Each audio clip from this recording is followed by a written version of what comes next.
Hello students. So the topic that we are going to cover today is moving charges and magnetism, NCERT Exemplar.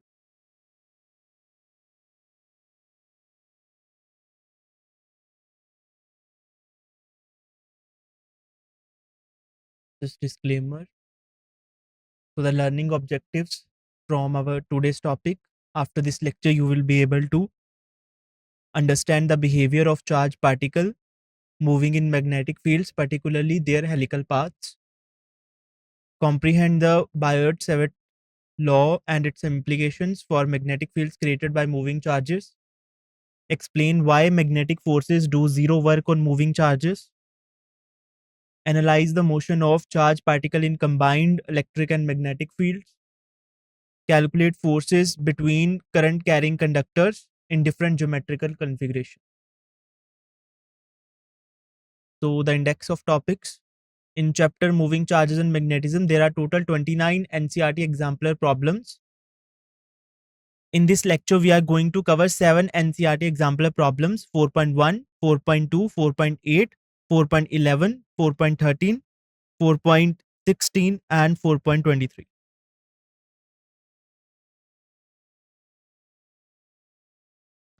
So let's begin with first exemplar problem, 4.1, multiple choice questions. Only one option is correct. So question is, two charged particles traverse identical helical paths in a completely opposite sense in a uniform magnetic field B equal to B naught K cap.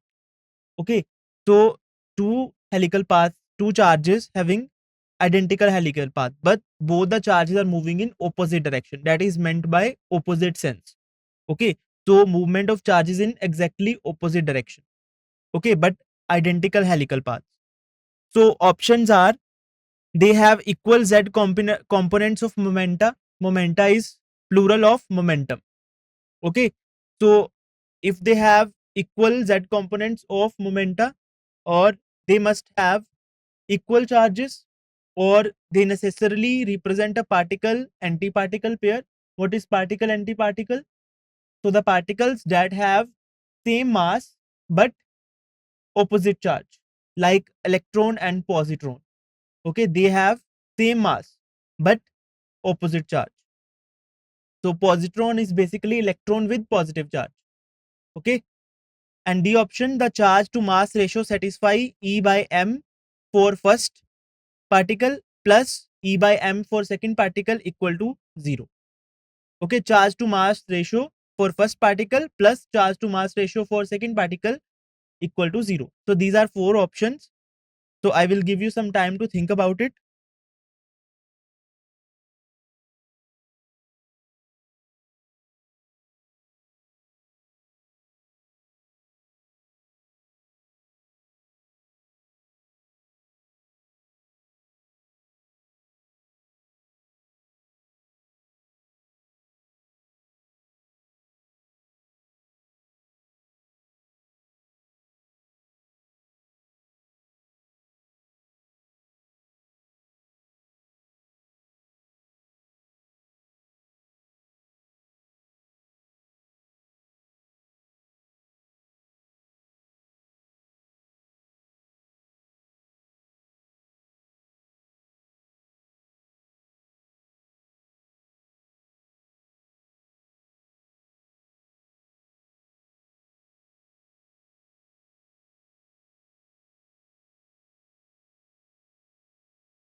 So let's see the solution.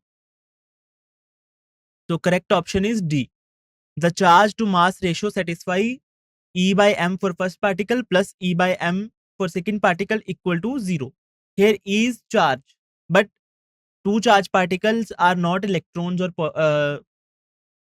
protons. Okay, so that E is for used for charge.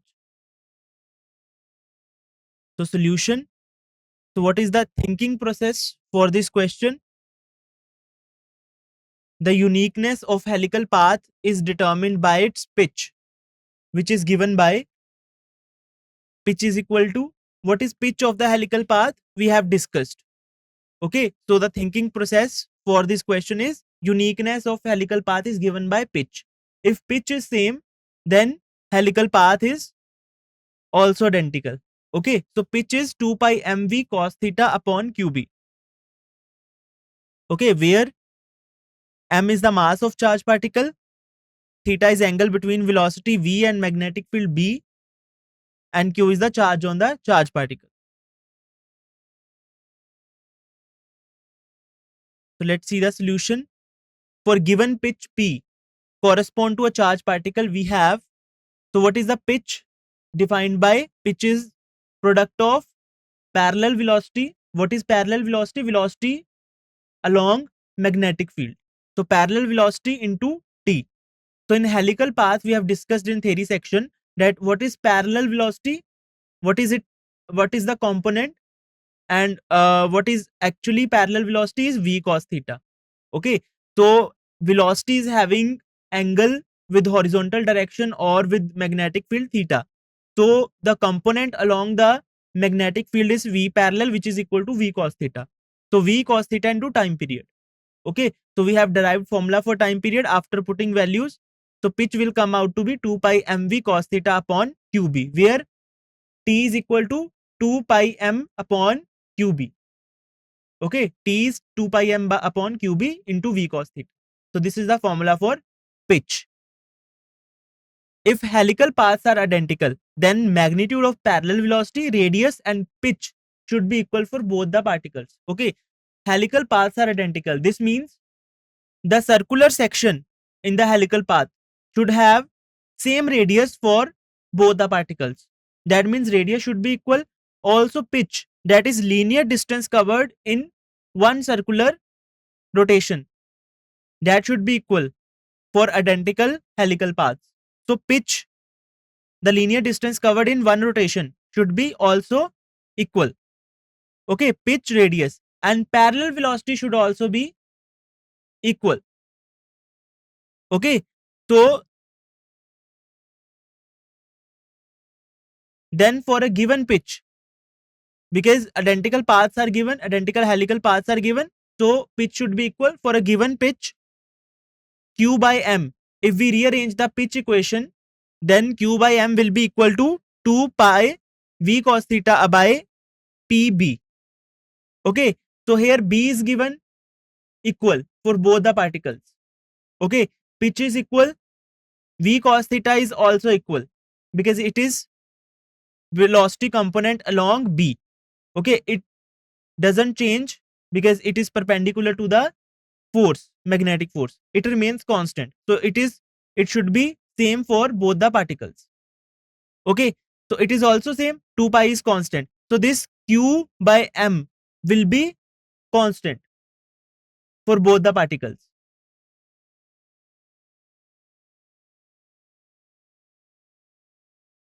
So charged particles traverse identical helical paths in a completely opposite sense in uniform magnetic field B. Okay, since charged particles are moving in opposite direction, identical helical path in completely opposite sense. Okay, in a uniform magnetic field, hence LHS for two particles in equation 1 should be same and of opposite sign.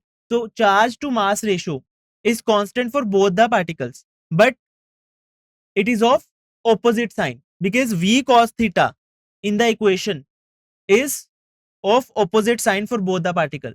V cos theta for one particle is positive and other particle is parallel velocity is in opposite direction because both are moving in opposite direction.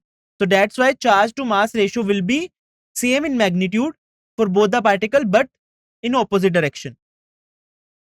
Okay, the opposite sign is due to opposite direction of parallel velocity v cos theta. Therefore, E by m, charge by mass ratio for first particle, here we are writing E for Q, but that doesn't mean that E is charge of electron here. It is given in the question E. It is notation used for charge. So we are using the same notation. So we are replacing Q with E.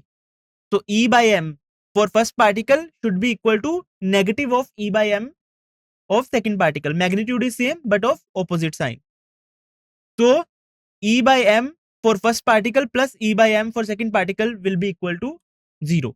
So note, consider E in place of Q in the solution. Okay, so that's why D option is correct. So A option was they have equal Z components of momenta is incorrect. Why?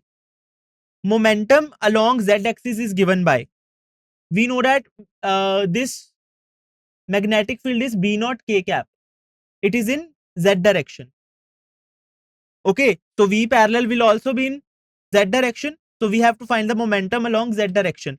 So it will be Pz will be equal to mass of the charged particle into V parallel, which is along the magnetic field, which is mv cos theta.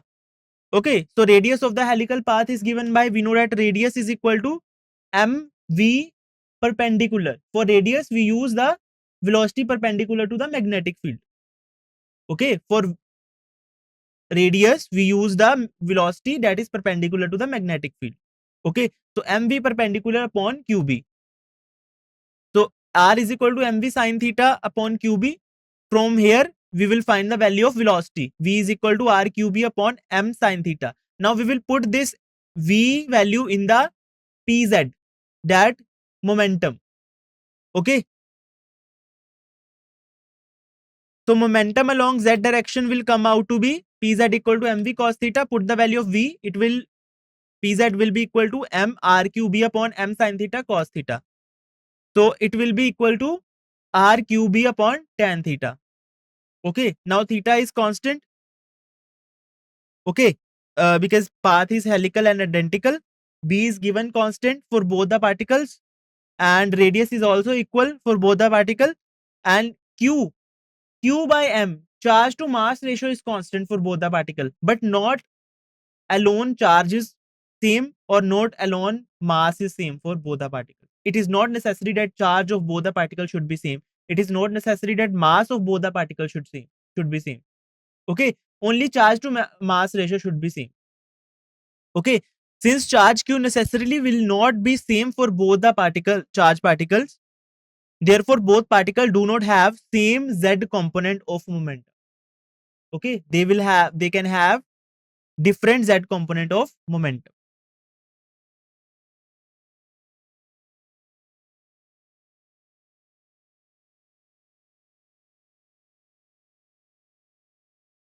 Okay, having identical and opposite helical paths in a magnetic field only show that, okay, C option was they necessarily represent a particle antiparticle. That option is incorrect. What is particle and antiparticle? I have mentioned that the particles that have same mass but different charge, like electron and positron. Positron having same mass as electron but charge positive. Okay, so having identical and opposite helical paths in a magnetic field only shows that the magnitude of charge to mass ratio for both the particle is equal. Okay, identical helical path represents the two things. One is magnitude of charge to mass ratio for both the particle is equal, but the sign of these ratio is opposite. Okay, this could be true for a particle and its antiparticle. It is true. This thing is true for particle and antiparticle, but it is also true if or any two different particles that have to happen opposite sign of charge to mass ratio with equal magnitude. Okay, it it should be correct for that particle that have same charge to mass ratio. Okay, but they are not particle antiparticle. Okay, so this option that is saying necessarily, they necessarily represent a particle antiparticle is incorrect. They can be particle antiparticle, but it is not necessary. Okay, that's why this option is incorrect. Therefore, opposite helical paths alone are not enough to conclude that the particles are a particle in antiparticle pair. Got it?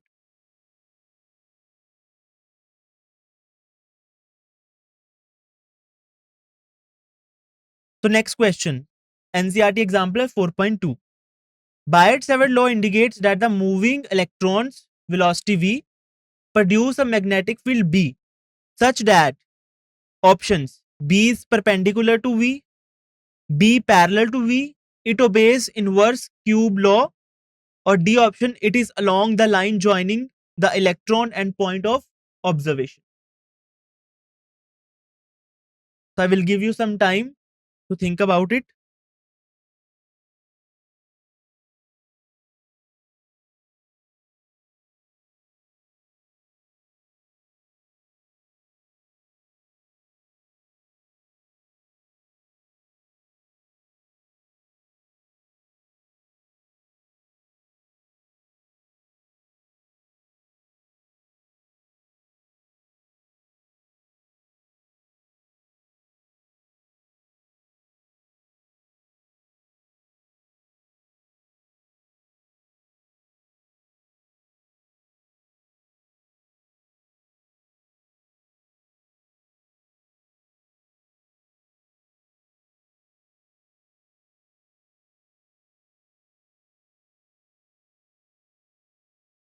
Let's see the solution.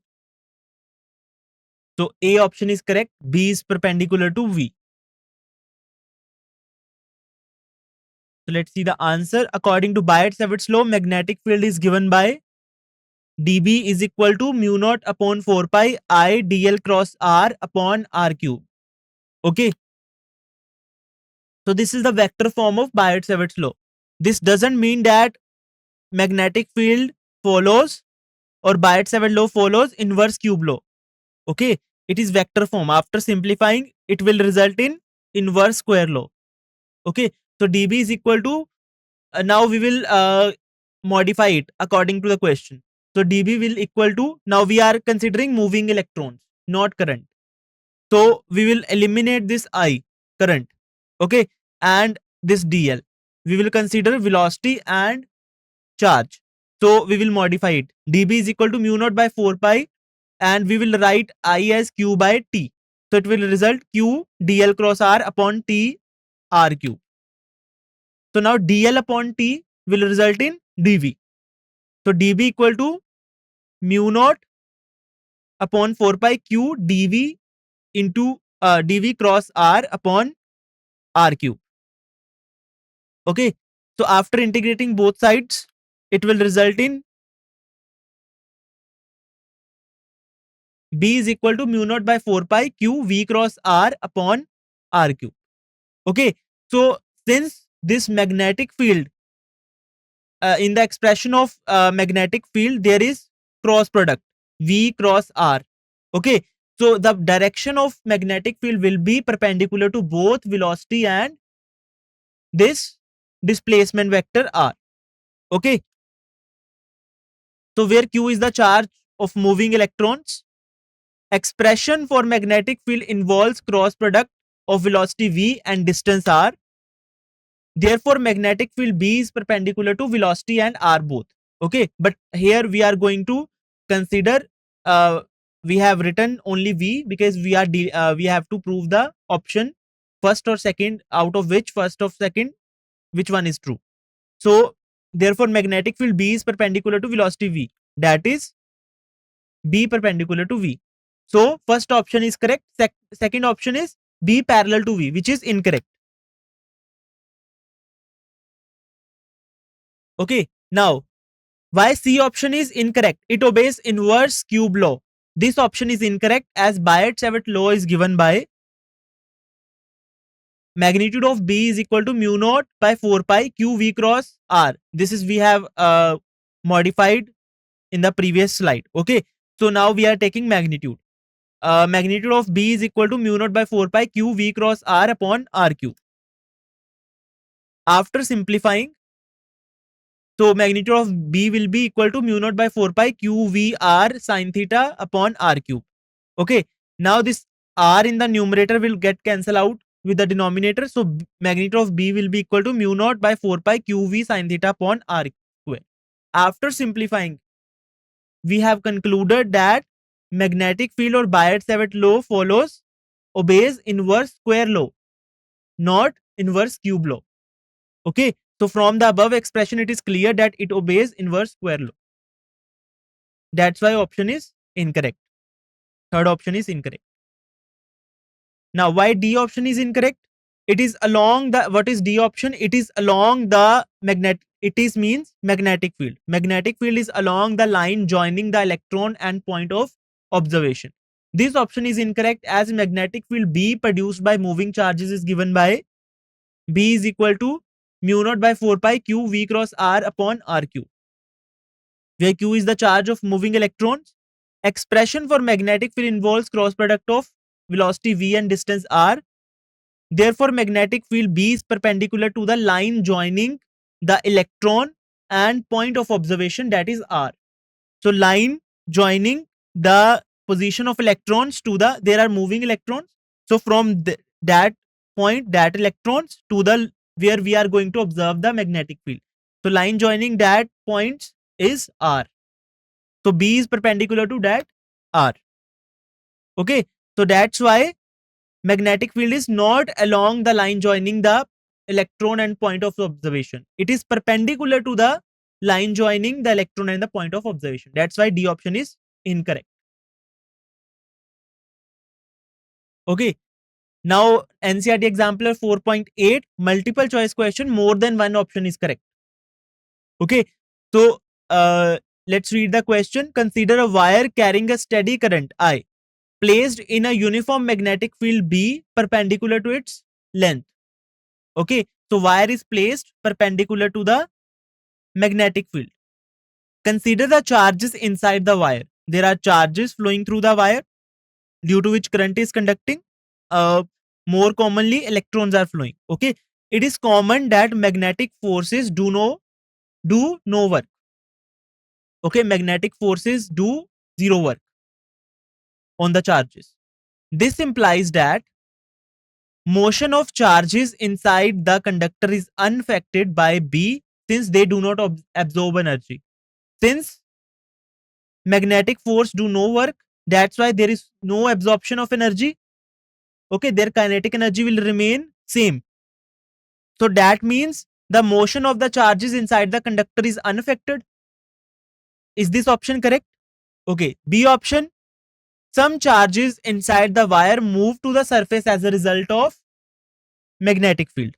B. C option, if the wire moves under the influence of magnetic field B, no work is done by the force. Okay. So, in the case of wire, is this the same result that magnetic force do zero work? Okay. So, what is the motion of wire in the presence of magnetic force? Okay. If current is flowing through it. If the wire moves under the influence of B, magnetic field, no work is done by the magnetic force on the ions assumed fixed within the wire. Okay. So, which option is correct? More than one options are correct. Okay. So, you have to identify it. I will give you some time. So, you can solve it or think about it within this time and write your answer in comment section, and after I will solve it, I will give the solution. You can verify it.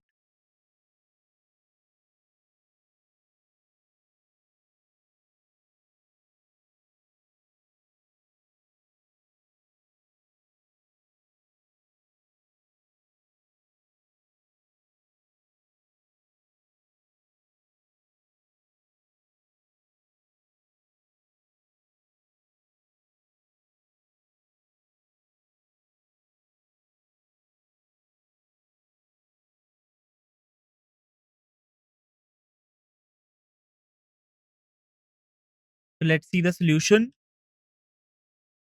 So, option B and D is correct.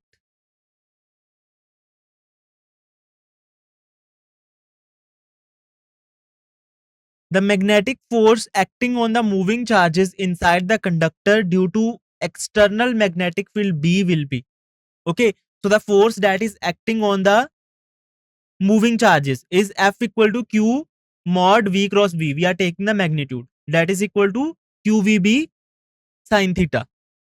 So, F is equal to QVB. Theta will be 90 degree. Okay. Because wire is placed perpendicular to the magnetic field. So, the movement of charges and velocity of charges is perpendicular to the magnetic field.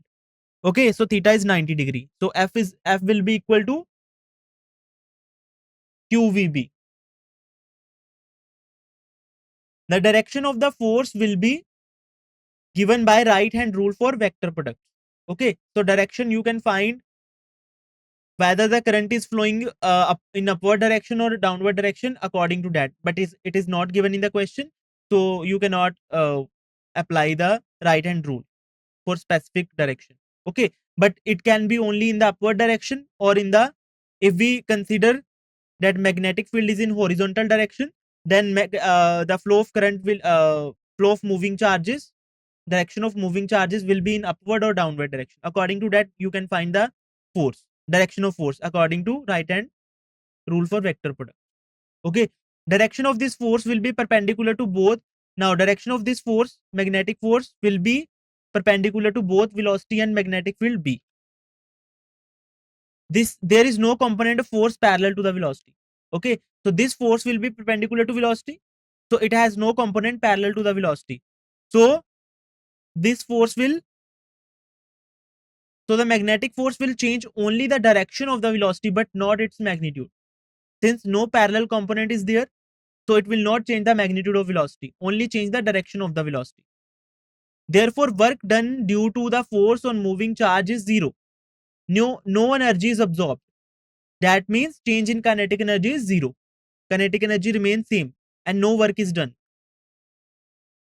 Due to this force experienced by moving charges, there will be shifting of charges, but it can change the direction of moving charges. Okay, so there will be shifting of charges on the surface of wire. So the charges that are moving straight through the wire will change their direction and shift towards the surface of the wire due to magnetic force acting perpendicular to the velocity and perpendicular to the magnetic field. Okay, so if you consider the force in the horizontal magnetic field in the horizontal direction and velocity in the upward direction, so where will be the force? Towards the surface. Okay, towards the surface and in the inward direction.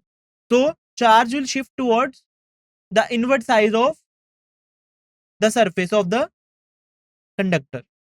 Okay, so it will result in shifting of the charges but not result in the any change in kinetic energy of the charges. So option A is correct.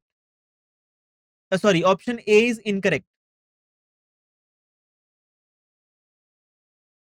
If a current carrying wire of length L carrying a current I is placed in a magnetic field B, then magnetic force on the wire, so for conductor when it is carrying I current, F is equal to I L cross B. Okay, so F equal to BIL sin theta. Okay, we are taking magnitude only. Theta is the angle between the L and B. So the direction of the force is obtained by right hand rule for vector product, same.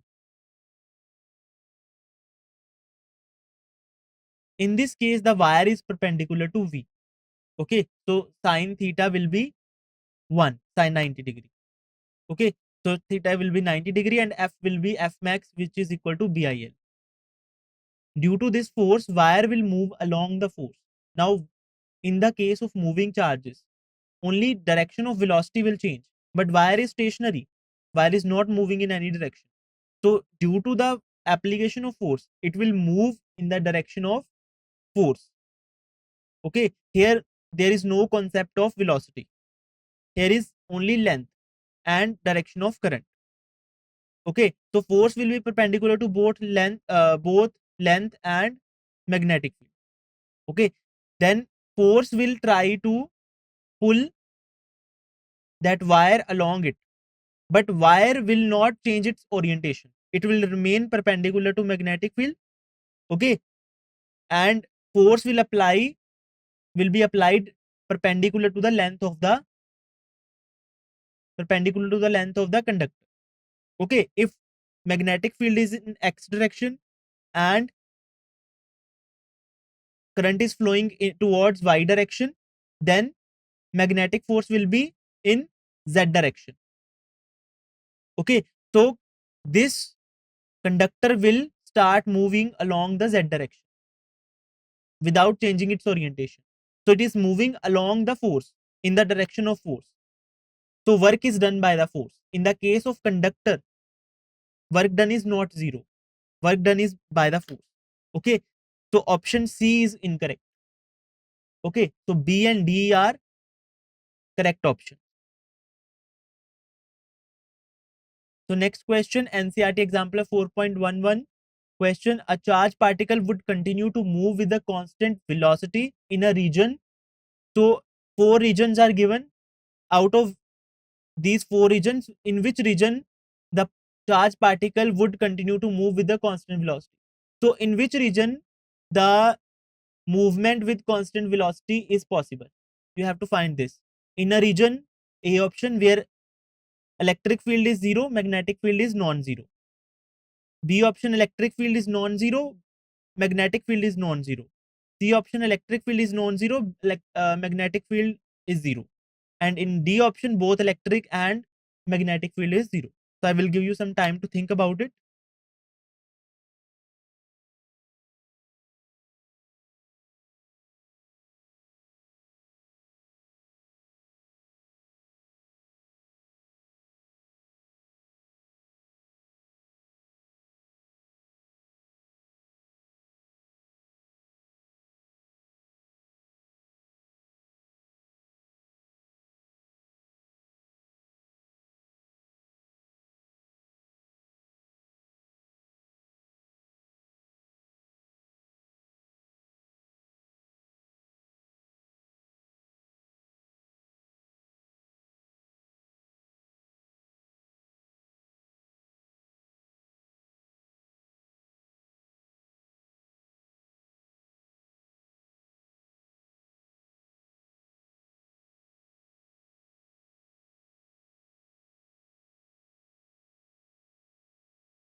So option A, B, and D are correct option. Okay. Only C is incorrect. So what is the thinking process for this question? The Lorentz force is experienced by a single moving charge in space is filled with some uniform electric and magnetic field is given by. So in a region where both electric and magnetic field exist, Lorentz force is given by QE plus QV cross B. That Q is electric force and that QV cross B is magnetic force. So the addition of electric and magnetic force. Okay, Lorentz force is given.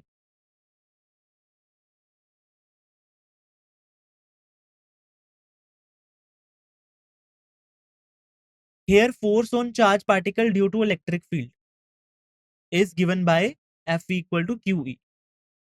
And force on charge particle due to magnetic field is given by Fm magnitude equal to Q mod V cross B equal to QVB sin theta. We are taking only magnitudes. Okay. Where theta is the angle between V and B. Okay. Now F electric force will be zero if electric field will be zero. If in a region electric field is zero, then only electric force will be zero on the charge particle. Okay. No other possibility is there. Only that possibility is there, that if electric field is zero, then only magnetic electric force will be zero. But magnetic force is zero. There are two possibilities. First one is, if magnetic field is zero in that region. If magnetic field in that region is zero, there are three possibilities basically. If V velocity of the charge particle is zero, but in this question it is written that charge particle is already moving. Okay, we have to move it with constant velocity throughout. So we will not take the option for velocity equal to zero, because it is given that charge particle has some velocity. Okay, we will consider that magnetic force will be zero if magnetic field in a region is zero, and second is if sin theta is zero, which means theta is 0 degree or 180 degree. What that means? That if charge particle is moving parallel or anti-parallel to magnetic, two possibilities are there when magnetic force will be zero. One possibility is if in this region magnetic field is zero, or if charged particle is moving parallel or anti-parallel to the magnetic field. Okay. So according to these observations, we can conclude that option A is correct when V is parallel or anti-parallel to B. Okay. In option A, what is given? That electric field is zero or magnetic field is non-zero. But if charged particle is moving parallel or anti-parallel to zero, then due to presence of magnetic field, it will not experience force because charged particle is moving parallel or anti-parallel to magnetic field, such that force F equal to QE plus QVB sin theta will be F Q into 0 plus QVB into 0 equal to 0. Okay, so net force on the charged particle is 0 if charged particle is moving in the direction parallel or anti-parallel to the magnetic field. E is 0 in the option A. Okay, in option B, it is given that both electric field and magnetic field are non-zero, but it can the force net force on the charged particle can be zero also. In which what condition? Option B is correct, that charged particle would continue to move with the constant velocity when E, electric field, velocity, and B are mutually perpendicular to each other, and electric force will be equal to magnetic force. Okay, so particle will move with the constant velocity, and we will also determine that what is the velocity, what is that constant velocity. So what is the condition for that velocity? Okay, so it can be zero when electric field, velocity of charged particle, and magnetic field in that region are mutually perpendicular, and electric force on the charged particle will be equal to the magnetic force on the charged particle, such that QE will be equal to QVB. That means the velocity is should be equal to, so if the velocity of charged particle is equal to the ratio of electric field upon magnetic field in that region, then the particle will continue to move in the constant velocity. Okay, and one more condition, that electric field, magnetic field, and velocity of the charged particle are should be mutually perpendicular to each other. Okay, if velocity is in x direction, then magnetic field should be in z direction and electric field should be in y direction. Means all of these three quantities will be mutually perpendicular. And when this net force on that charged particle will be zero, when electric force will balance the magnetic force. Okay, and what is the condition for velocity? That it should be the ratio of electric field to the magnetic field. Then only the charge will continue to move with a constant velocity in that region. So B option is correct. So option D is correct also because Fe and Fm are zero. In option D, it is given that electric field is zero in that region. Also, magnetic field is zero in that region. That's why electric force and magnetic force both are zero in that region, due to which no force is acting on the particle and it will move with the constant velocity. Okay. And C option is only incorrect, where it is given that magnetic field is zero, but electric field is non-zero, due to which electric force will be there and velocity will change. Okay, next question, short answer type question, NCERT Exemplar 4.13. Question: show that a force that does no work must be a velocity dependent force. Okay, so the force that we are discussing, magnetic force that is doing no work on the charged particle, must be a velocity dependent force. We have to prove it.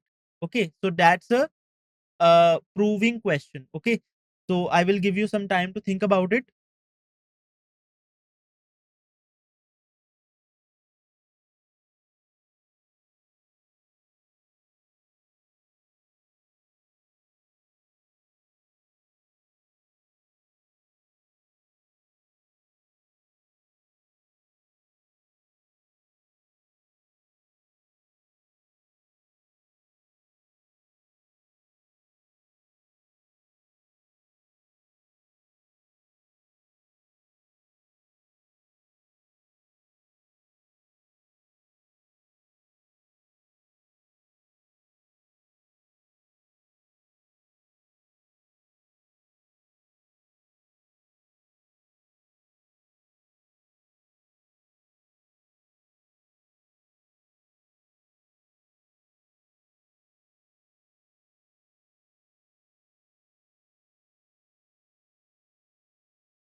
Let's see the solution. So let force F does no work for displacement dl while moving with velocity v. So they have given in the question that force that does no work.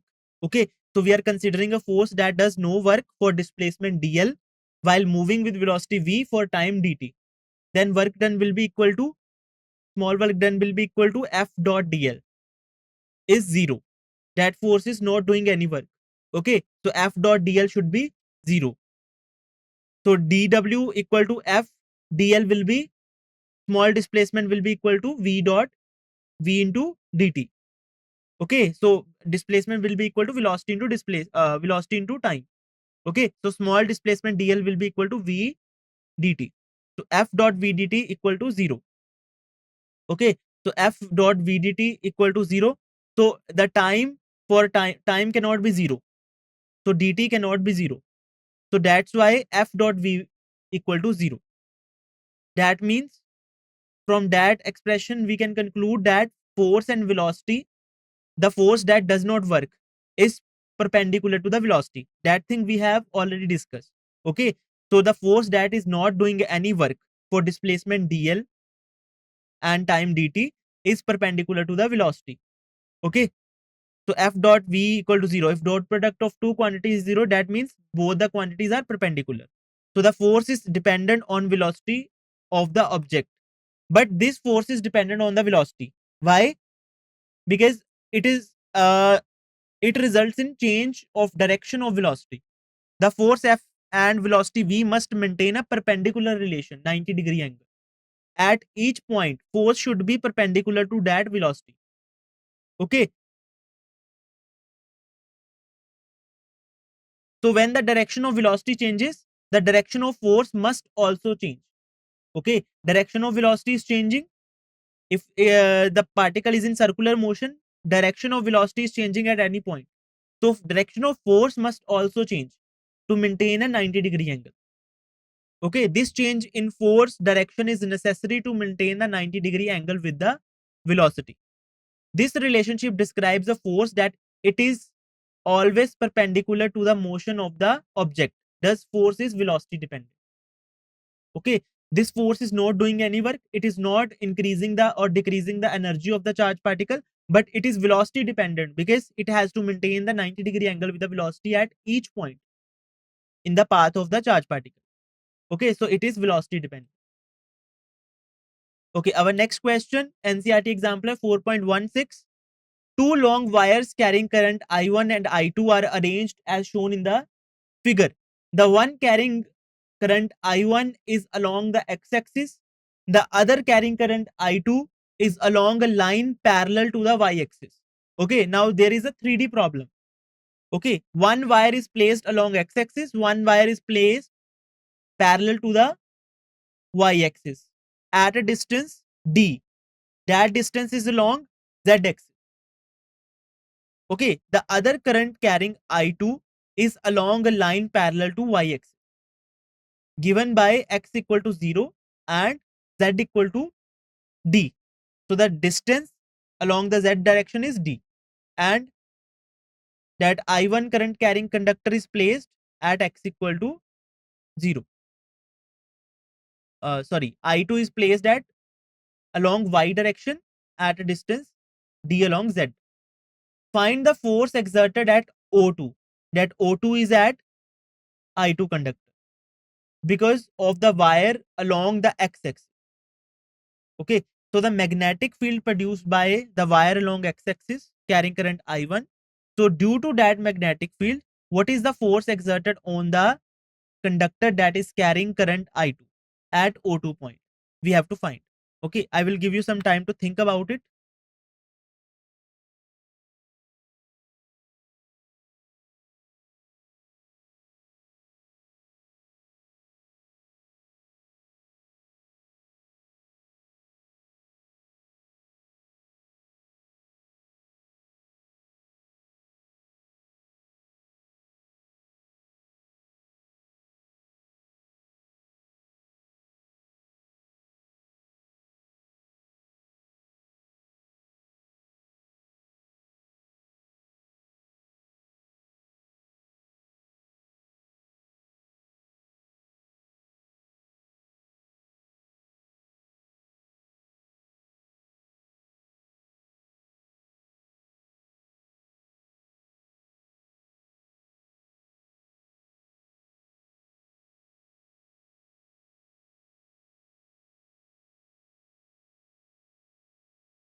Let's see the solution. In Biot-Savart law, magnetic field B is perpendicular to ideal cross R, and ideal have its direction along the direction of flow of current. Magnetic force acting on current carrying conductor placed in this magnetic field is given by F equal to Q V cross B.